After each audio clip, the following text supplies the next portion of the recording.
So 3 years ago, I was bald, I was out of shape, and I spent way too much money on an expensive hobby. Today, only one of those things is true. In addition to draining my bank account, riding a bike has sent me around the world. It's helped me make new friends and improved my self-confidence. But let's be honest, none of that matters if you're not getting faster on the bike. This is the story of how I became an above-average cyclist. Let's start by defining average. Like a lot of people, in 2020 I bought my first gravel/road bike because there was nothing else to do and I was tired of being inside all day. I quickly lost a bunch of weight and I gained a new obsession. I'm gonna cycle for the rest of my life. Eventually, I ran out of GCN videos to watch, and I found Mark Lewis and his video about becoming above average. Who wants to be down here? And this end is just far too hard.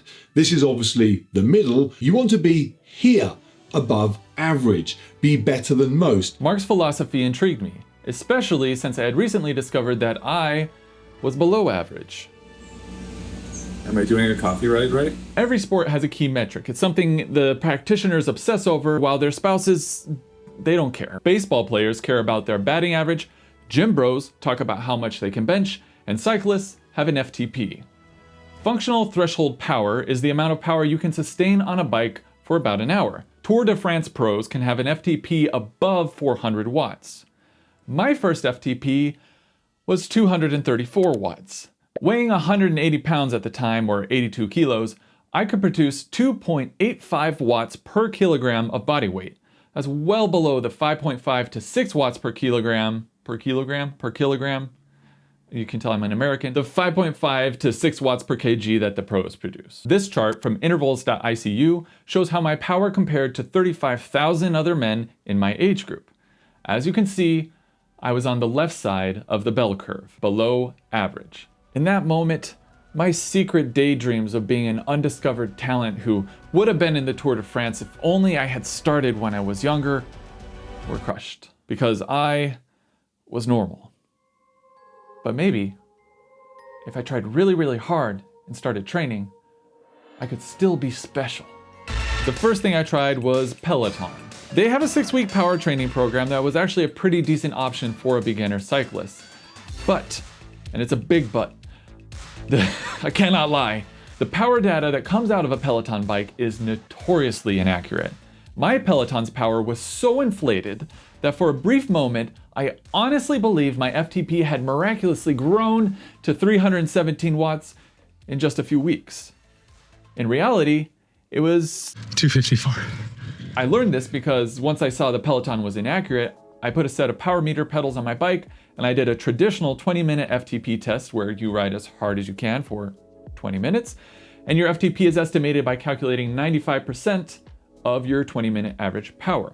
But having tasted and lost the sweet nectar of a 300-watt FTP, I vowed that one day I would return to the promised land. So no more Peloton, it was time to get a real coach. In December 2021, I started training with your favorite YouTuber and the founder of Road Cycling Academy, Cam Nichols. Cam literally changed my life. And for once on YouTube, that statement is not hyperbole. I'm not talking about something amorphous like, oh, it made me a happier person, or I feel more confident on the bike, although both of those things are true. No, Cam did something in my first 12 weeks of training that changed the direction of my life. This is what my power curve looked like when I started training with Cam. A power curve is a really great tool for seeing what kind of rider you are. On the y-axis, you have power, and on the x-axis, time. The curve plots your best power output for a given time, so from 1 second to however many minutes or hours your longest ride is. The left side of the curve is your top end. This includes your sprint and your VO2 max, basically really hard efforts that are anaerobic. On the other side, you have endurance powers. This includes the infamous Zone 2, which in a lot of training plans is where you spend the majority of your time. These efforts are mostly aerobic. And in the middle is your threshold. This range generally includes both your FTP and your LT, or lactate threshold, which is the point at which your muscles can no longer clear lactate faster than it accumulates. If you keep riding above that point, you're gonna feel the burn in your muscles, like it's gonna continue to increase until your body finally says, no. This is what my power curve looked like after just a few months of training with Cam and the RCA. The curve lifted and lengthened. That's what she said. The first 8 weeks were spent building my base endurance, the right side of the curve. This was basically a lot of long zone 2 rides. There is a reason why it's called base training. It's because it's the literal foundation of your fitness. The last 4 weeks of the initial training added intensity work 2 times a week, and that is what lifted up the left side of my power curve. And this change in my power profile, specifically lifting my power for efforts under 90 seconds, is what changed my life. Oh man, that's way steeper in person. Shortly after wrapping up my training with Cam, I was brainstorming video ideas and discovered that 3 of the steepest streets in the world were just a few blocks from where I live. Thinking that one street wasn't enough for a captivating video, I naively set out to ride all 3 in one afternoon. You might already know how that went. I want to barf. As you can see from the power curve on that ride, I was riding at my limit just to get up those hills. That video, riding up the steepest streets in LA, would go on to be my first cycling video with over 100,000 views. Fascinating looking at his channel. Like, he's got a niche here. He's got another video where he was riding up another steep street and it's got 500,000 views. And there's a one where he's going up one in San Francisco and it's had like 750,000 views. You're like, holy hell. I mean, that's a lot of, for cycling YouTube, to crack 500,000 is, that's pretty amazing, isn't it? Have you watched the video? No. Why would I watch a guy riding up a hill? If Cam hadn't prescribed those intensity rides and lifted my power for those shorter efforts, I don't think I could have made it up those steep streets. The physical potential was obviously there, so maybe theoretically I could have, but mentally, I can tell you right now, I would not have been able to get up those streets. I probably would have abandoned the whole video before finishing the first street. And maybe I wouldn't even be doing YouTube full time now. The mental grit that I gained, and I'm still gaining, from training has carried me up some of the steepest streets in the world, including the Guinness World Record holder Baldwin Street in New Zealand.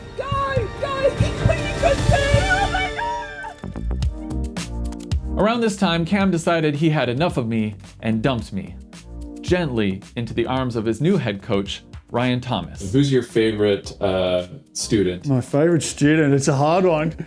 Cam Nichols, the boss. The Road Cycling Academy was growing, and Ryan, a former Continental pro, started leading the training and coaching so Cam could focus on the business and YouTube. You would think I would continue working on my top end with Ryan since that is where my strengths as a rider are. I'm not the strongest up there, but that is where I am the strongest for me, if that makes sense. But let me tell you about the life of a YouTuber. Sometimes you get an idea for a video stuck in your head and it puts everything else in your life on hold. If the steepest street made a good video, why not the longest street? This is the loneliest road in America, 340 miles across the Nevada desert. For some weird reason I don't totally understand, I did a complete 180 and decided I wanted to try ultra endurance cycling. I think it's because I'd been watching a lot of vegan cyclist videos where he rides through the night and it looked really like intense and cool, and I wanted to see if I could do it. So over the summer, Ryan helped me build a base fitness so that I could ride for 24 hours straight. In preparation, my weekend rides grew from 2 or 3 hours long to 5 or 6. And I even ended up doing like a 10-hour ride up through Santa Barbara. It was really beautiful. I made it. I'm shattered. Oh, cramp. And then I got sick right after, so that wasn't so beautiful, but I digress. You can see my power curve didn't really move up, but it did get stretched out. You can also see I didn't last 24 hours. The furthest point on my power curve is like 15 hours. That's because I took a break in the middle of the night. I didn't properly plan and it was too busy on the road to safely ride through the night without giving my wife a heart attack. But maybe subconsciously, I did that on purpose. I don't know if I'm being smart or weak. I'm going to sleep for a few hours and then try to do the rest of the ride tomorrow. Like, oh, okay, yeah, this is the thing, and I don't want to do it ever again. Glad to say goodbye to it. Ultra endurance is not my thing. But that doesn't mean I've abandoned longer rides. Riding up the death road in Bolivia, for example, was a 7-hour ride. Still long, but not 15 hours long. Each week, even now, I usually have 2 or 3 Zone 2 rides, even when I'm focusing on different parts of my power curve. I'm not normally up this early. Today we're going on a ride I haven't done since my first year of riding road bikes. We're going to Mount Wilson.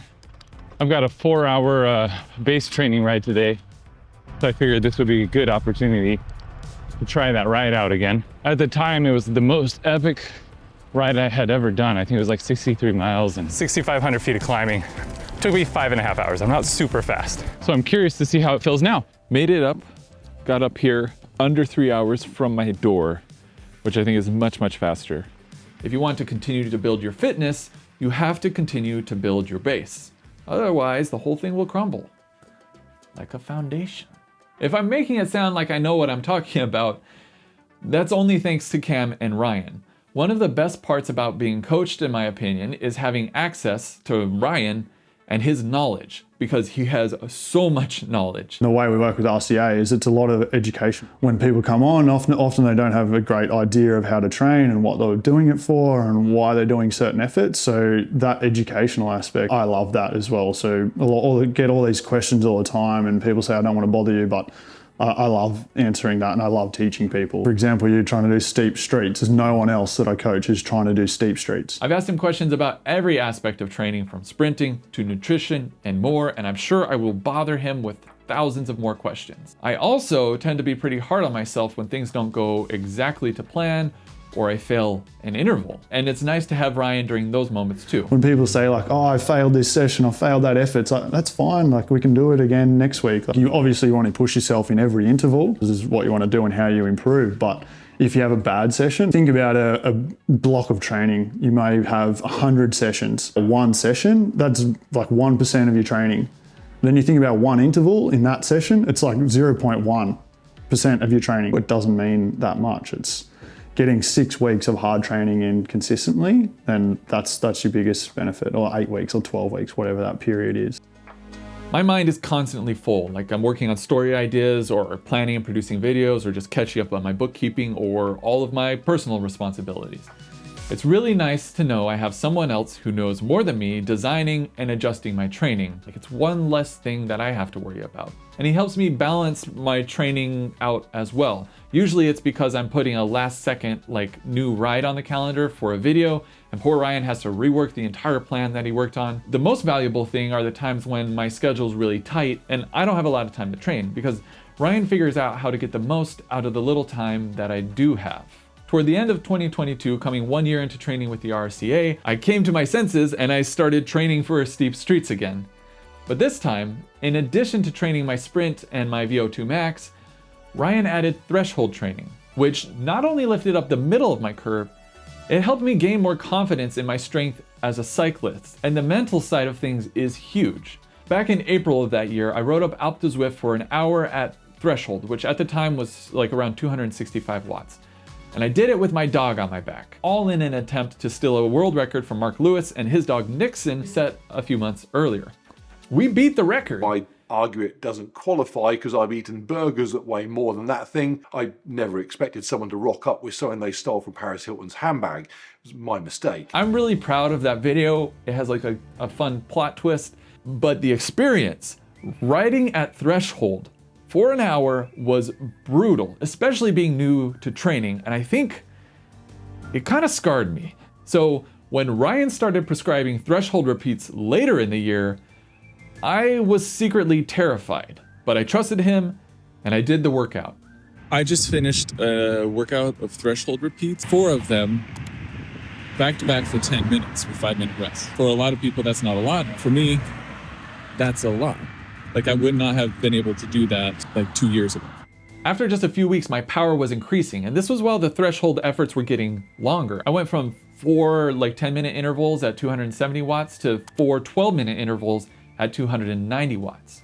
It was really exciting to see progress so quickly, and a 300 watt FTP seemed like it was just around the corner. All of my other zones were lifting up too. For a few weeks, I was hitting a new personal best on my sprint every single sprint workout. And my VO2 max was getting more robust. I was able to do repeats on all the steep streets that used to make me puke.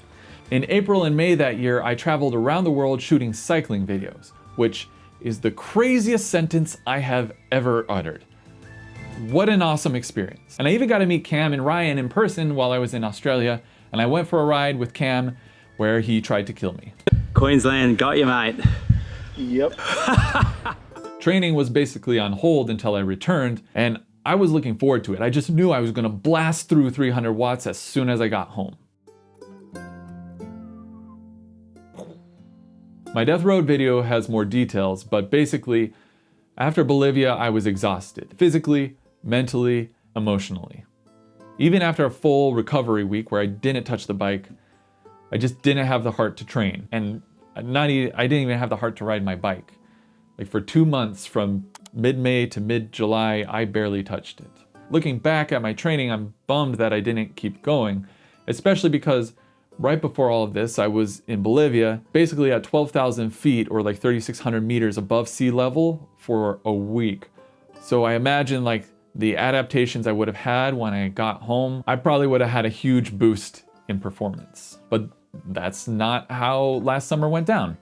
By mid-July, my fitness was at the lowest it had been in almost 2 years. And without Ryan, I would have been really worried. But he reassured me I could rebuild my fitness and that it would come back faster than before. Rather than forcing me to continue training, he encouraged me to take the time I needed before jumping back in. And because of that, when I did start training again, I was ready to give my all. It didn't happen overnight, but by September, my threshold was almost back to where it was in May, just under 300 watts. Also during that time, I joined a local group ride, which Ryan incorporated into my training. My only regret is that I didn't do it earlier, because not only has the group ride been fun and helped to keep things fresh, chasing other people on the bike has helped me push myself even further. On October 1st, I hit a new 20-minute personal best of 315 watts during an FTP test, which gave me an FTP of 299 watts. I like a little drama to help spice these videos up. And I did play it off as a joke in that group rides video. And if you've been watching my channel, you know I have a goal of one day getting a 300 watt FTP. But that 299 watt FTP stung. My power meter has an accuracy of plus or minus 1%, so technically that missing watt was within the margin of error.